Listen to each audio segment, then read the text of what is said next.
Best ke gaji besar ni? Itu biasalah adik-adik yang baru grad ni tanya abang-abang yang dah lama kerja ataupun saudara yang dah lama kerja kan. Gaji besar, jawatan besar dan sebagainya. Saya adalah pengalaman sikit. Lepas belajar dulu, dapat beberapa offer dan saya terima offer daripada syarikat minyak. 2 tahun saya bekerja di Sarawak dan selepas tu saya dapat offer untuk join satu JLC selama berpuluh tahun kerja dengan syarikat tersebut. Jadi secara umumnya memanglah biasa bila kerja syarikat besar ni, dia punya perks ataupun gaji, benefit dia lebih daripada syarikat-syarikat lain. Kalau tanya seronok ke, kerja tak stres dan sebagainya kan. Saya pernah terbaca satu buku, Rich Dad Poor Dad. Dalam tu ada satu mantra yang menyebut work to learn, not to earn. Kita bekerja ni untuk belajar, bukannya untuk dapat gaji semata-mata lah. Gaji ni memang boleh besar. Saya boleh sebut gaji saya lah, gaji kawan-kawan kan. Ada syarikat yang dibayar dalam USD. So you are paid in 5,000 USD, you convert into RM, itulah monthly income.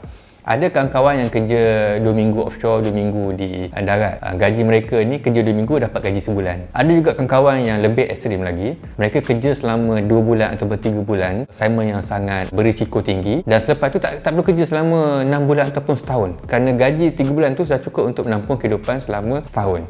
Jadi kalau diberi pilihan lah, nak gaji tinggi ke nak gaji yang biasa-biasa kan, kita perlu faham kalau kita diberikan kerja dengan gaji yang tinggi, dia datang dengan risiko yang sangat tinggi lah. Biasanya ada risiko dari segi safety, dari segi health kita dan juga workload kita yang sangat tinggi, dan hujungnya mungkin dapat compensation yang sangat tinggi. Itu risk and benefit yang kita perlu pertimbangkan. Tetapi bagi saya bukan itu sebagai ukuran. Ukuran utama ialah kita punya kepuasan kerja tu. Kalau kita dapat kerja yang gajinya tinggi tapi you tak enjoy, stres, sakit dan sebagainya, tak ada masa dengan family, mungkin kita perlu fikir untuk cari peluang kerja yang lebih baik. Saya biasa kerja hingga malam ataupun kena lewat malam, weekend pun kena buat kerja lagi kerana kita kerja yang memerlukan kepada kita punya performance. Dan mungkin jiwa kita ni jiwa yang risk taker, kerja sekarang ni boring, so why not aku ambil job yang lebih mencabar dan dapat pulangan yang lebih tinggi. Seronoknya apabila kita bekerja dengan syarikat-syarikat yang besar ini ialah kita dapat belajar budaya kerja,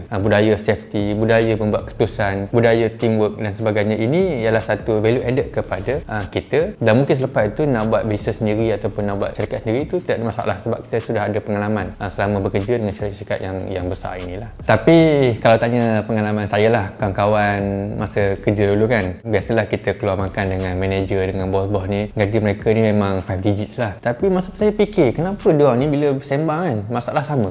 Masalah duit tak cukup, masalah hutang, masalah kad kredit. Rupa-rupanya betul orang tutur kata, lagi tebal nasi, lagi tebal keraknya. Gaji mungkin besar, mungkin puluh-puluh ribu, tapi hutang pun akan besar. Contoh bila gaji besar tapi hutang besar ni adalah lifestyle lah. Contoh kalau kita yang orang biasa ni mungkin boleh minum kedai mamak biasa, tapi orang yang bergaji besar ni kena minum kedai-kedai yang hipster sikit lah, ataupun Starbucks, Coffee Bean dan sebagainya kan. Dan kita boleh naik public transport. Bos-bos yang gaji besar ataupun kawan yang gaji besar ni takkan naik LRT, MRT kan kita, jadi kena naik kereta dan sebagainya. Jadi menyebabkan lifestyle orang yang bergaji tinggi ni menyebabkan tanggungan dan juga hutang mereka juga akan tinggi. Tapi bagi saya lah, kepada adik-adik yang baru nak grad ni, nasihat saya kalau boleh ada kemampuan, sambung belajar. Itu lebih penting sekarang ini. Sambung dalam bidang masters ataupun sambung PhD, sebab ekonomi sekarang ni pun susah nak absorb graduate dapat kerja. Jadi mungkin by the time you dah graduate dengan masters ataupun ada PhD, ekonomi ketika itu mungkin sudah pulih, maka peluang untuk dapat kerja tu lebih tinggi.